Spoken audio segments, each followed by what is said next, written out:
ಇವತ್ತು ನಾನು ಬರೀ 4ಕ್ಕೆ 4 ಇಂಗ್ರೀಡಿಯೆಂಟನ್ನು ಬಳಸಿ ಕುಲ್ಫಿಯನ್ನು ಕ್ರೀಮಿಯಾಗಿರುವಂಥ ಕುಲ್ಫಿಯನ್ನು ಮನೆಯಲ್ಲೇ ಹೇಗೆ ಮಾಡ್ಬೋದು ಅಂತ ತೋರಿಸ್ತೀನಿ. ನಿಮಗೆ ಇದಕ್ಕೆ ಕುಲ್ಫಿ ಮೌಲ್ಡ್ ಬೇಕಾಗಿಲ್ಲ. ನೀವು ಕ್ಯಾಂಡಿದು ಮೌಲ್ಡಲ್ಲೂ ಕೂಡ ಮಾಡ್ಬೋದು. ಇಲ್ಲಾಂದರೆ ನಿಮ್ಮ ಹತ್ರ ಕ್ಯಾಂಡಿ ಮೌಲ್ಡ್ ಕೂಡ ಇಲ್ಲ ಅಂದರೆ ನೀವು ಕಪ್ಸಲ್ಲಿ ಈ ಥರ ಮಾಡ್ಕೋಬೋದು. ಅದನ್ನು ಡೀಟೇಲ್ ಆಗಿ ಈ ವಿಡಿಯೋದಲ್ಲಿ ನಿಮಗೆ ತೋರಿಸ್ತೀನಿ. ಈ ಕುಲ್ಫಿ ರೆಸಿಪಿಗೆ ನಾನಿಲ್ಲಿ 1 ಲೀಟರ್ನಷ್ಟು ಅಕ್ಷಯಕಲ್ಪ ಹಾಲನ್ನು ತಗೊಂಡಿದ್ದೀನಿ. ಗ್ರೀನ್ ಪ್ಯಾಕೆಟ್ ಇದು ಹಾಲಿದು.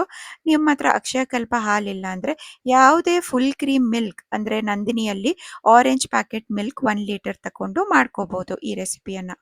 ಇಲ್ಲಿ ನಾನು 1 ಲೀಟರ್ ಹಾಲನ್ನು ಚೆನ್ನಾಗಿ ಬಿಸಿ ಮಾಡಿ ಅದನ್ನು ನಾನು ಒಂದು 15 ಟು 20 ಗೋಡಂಬಿಯನ್ನು ಸೋಕ್ ಮಾಡಿ ಇಟ್ಟಿದ್ದೀನಿ ಬಿಸಿ ಹಾಲಲ್ಲಿ. ಬಾದಾಮನ್ನು ಕೂಡ ಬಿಸಿ ನೀರಲ್ಲಿ ಸೋಕ್ ಮಾಡಿಟ್ರೆ ಬೇಗನೆ ಬಾದಾಮ್ ಸಿಪ್ಪೆ ಬಿಡುತ್ತೆ. ಅದು ಒಂದು 15ರಿಂದ 20 ಬಾದಾಮನ್ನು ಸೋಕ್ ಮಾಡಿಟ್ಟಿದ್ದೆ. ಅದನ್ನು ಮಿಕ್ಸಿ ಜಾರಲ್ಲಿ ಹಾಕ್ಕೊಂಡು ಅದರ ಜೊತೆ ಸೋಕ್ ಮಾಡಿರುವಂಥ ಕ್ಯಾಶ್ಯೂ ಅಂದರೆ ಗೋಡಂಬಿಯನ್ನು ಹಾಕ್ಕೊಂಡು ಸ್ವಲ್ಪ ನೀರು ಜೊತೆ ಗ್ರೈಂಡ್ ಮಾಡ್ಕೋಬೇಕು. ನಯವಾಗಿ ಗ್ರೈಂಡ್ ಮಾಡ್ಕೊಳ್ಳಿ, ಗಂಟು ಗಂಟು ಏನೂ ಇರಬಾರ್ದು. ಚೆನ್ನಾಗಿ ಗ್ರೈಂಡ್ ಆಗಿರುವಂಥ ಈ ಗೋಡಂಬಿ ಬಾದಾಮಿ ಮಿಕ್ಸ್ಚರನ್ನು ನೀವು ಈ ಕುದಿ ಬರುವಂಥ ಹಾಲಿಗೆ ಹಾಕ್ಕೊಳ್ಬೇಕು. ಹಾಕಿದ ಕೂಡಲೇ ನೀವು ಹಾಲನ್ನು ಮಿಕ್ಸ್ ಮಾಡ್ತಾ ಇರಿ, ಯಾಕಂದರೆ ಗಂಟು ಗಂಟಾಗತ್ತೆ. ಹಾಗಾಗಿ ಚೆನ್ನಾಗಿ ಮಿಕ್ಸ್ ಮಾಡಿಬಿಟ್ಟು ಮೇಲಿಂದ ನಾನು ಸ್ವಲ್ಪ ಕೇಸರಿ ಹಾಕ್ಕೊಳ್ತಾ ಇದ್ದೀನಿ. ನಿಮ್ಮ ಹತ್ರ ಕೇಸರಿ ಇಲ್ಲ ಅಂದರೆ ಅದನ್ನು ಸ್ಕಿಪ್ ಮಾಡ್ಬೋದು. ಆದರೆ ಕೇಸರಿ ಹಾಕೋದ್ರಿಂದ ಕಲರ್ ಸ್ವಲ್ಪ ಯೆಲ್ಲೋಯಿಶ್ ಕೊಡುತ್ತೆ.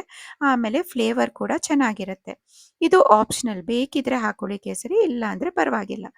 ಈಗ ನೋಡಿ, ಹಾಲು ಚೆನ್ನಾಗಿ ಕುದಿ ಬಂದು ನೀವು ಗೋಡಂಬಿ ಮತ್ತು ಬಾದಾಮಿ ಹಾಕಿರೋದ್ರಿಂದ ಹಾಲಿದು ಕನ್ಸಿಸ್ಟೆನ್ಸಿ ದಪ್ಪ ಆಗುತ್ತೆ. ಆ ಸ್ಟೇಜಿಗೆ ನೀವು ಒಂದು 15 ಮಿನಿಟ್ಸ್ ಚೆನ್ನಾಗಿ ಲೋ ಫ್ಲೇಮಲ್ಲಿ ಕುದಿ ಬಂದಿರೋದನ್ನು ಸೈಡಲ್ಲಿ ತಣ್ಣಗಾಗಲಿಕ್ಕೆ ಬಿಡಬೇಕು. ಈಗ ಹಾಲು ತಣ್ಣಗಾಗ್ತಾ ಇರುವಾಗ ನಾನಿಲ್ಲಿ ಬೆಲ್ಲವನ್ನು ಕಟ್ ಮಾಡ್ಕೋತಾ ಇದ್ದೀನಿ. ನಿಮ್ಮ ಹತ್ರ ಪೌಡರ್ ಬೆಲ್ಲ ಇದ್ದರೆ ಅದನ್ನು ಯೂಸ್ ಮಾಡಿ. ನಾನು ಇಡೀ ಬೆಲ್ಲವನ್ನು ಈ ಥರ ತುರಿದ್ಬಿಟ್ಟು 1 ಕಪ್ಪಿನಷ್ಟು ಹಾಕ್ಕೊಳ್ತೀನಿ ಮಿಕ್ಸಿ ಜಾರ್ಗೆ. ಈಗ ನೋಡಿ, ಇದು ತಣ್ಣಗಾಗಿರುವಂಥ ಹಾಲನ್ನು ಗೋಡಂಬಿ ಮತ್ತು ಬಾದಾಮ್ ಜೊತೆ ಗ್ರೈಂಡ್ ಮಾಡಿದ್ದೇವಲ್ಲ ಅದನ್ನು ಇದಕ್ಕೆ ಹಾಕಿ 1 ಕಪ್ಪಿನಷ್ಟು ಬೆಲ್ಲವನ್ನು ಹಾಕ್ಕೊಂಡು ಅದಕ್ಕೆ 3 ಏಲಕ್ಕಿಯನ್ನು ಹಾಕ್ಕೊಂಡಿದ್ದೀನಿ. ಏಲಕ್ಕಿ ಬೇಕಿದ್ರೆ ಹಾಕ್ಕೊಳ್ಳಿ, ಇಲ್ಲ ಅಂದರೆ ನಡೆಯುತ್ತೆ. ನೀವು ನೀರೇನು ಹಾಕ್ಕೊಳ್ಬೇಕಾಗಿಲ್ಲ ಗ್ರೈಂಡ್ ಮಾಡುವಾಗ. ಬೆಲ್ಲ ಹಾಕಿರೋದ್ರಿಂದ ನೀವು ಗ್ರೈಂಡ್ ಮಾಡುವಾಗ ನೀರು ಬಿಡುತ್ತೆ. ಹಾಗಾಗಿ ಈ ಥರ ಲಿಕ್ವಿಡಿ ಫಾರ್ಮಲ್ಲಿ ಇರುವಾಗ ನೀವು ಇದನ್ನು ಕಪ್ಪಲ್ಲಿ ಇಲ್ಲ ಮೌಲ್ಡಲ್ಲಿ, ಕುಲ್ಫಿ ಮೌಲ್ಡ್ ಆಗಿರ್ಬೋದು, ಇಲ್ಲ ಕ್ಯಾಂಡಿದು ಮೌಲ್ಡ್, ಇಲ್ಲ ಏನಿಲ್ಲ ಅಂದರೂ ಸ್ಟೇನ್ಲೆಸ್ ಸ್ಟೀಲದು ಗ್ಲಾಸಲ್ಲೂ ಕೂಡ ಹಾಕಿ ಈ ಥರ ವ್ರ್ಯಾಪ್ ಮಾಡಿಕೊಂಡ್ರೆ ಈಸಿಯಾಗಿರುವಂಥ ಕ್ರೀಮಿ ಕುಲ್ಫಿ ಮನೆಯಲ್ಲಿ ರೆಡಿ ಆಗುತ್ತೆ. ಇದನ್ನು ನೀವೊಂದು ಓವರ್ ನೈಟ್ ಫ್ರಿಜ್ಜಲ್ಲಿ ಇಟ್ಬಿಟ್ಟು ಫ್ರೀಝರಲ್ಲಿ ಇಡಬೇಕು. ಫ್ರೀಸ್ ಆದಮೇಲೆ ಮರುದಿನ ನೀವು ತಿಂದರೆ ತುಂಬಾ ಟೇಸ್ಟಿಯಾಗಿರುವಂಥ ಕುಲ್ಫಿ ರೆಡಿ ಆಗುತ್ತೆ. Thank you.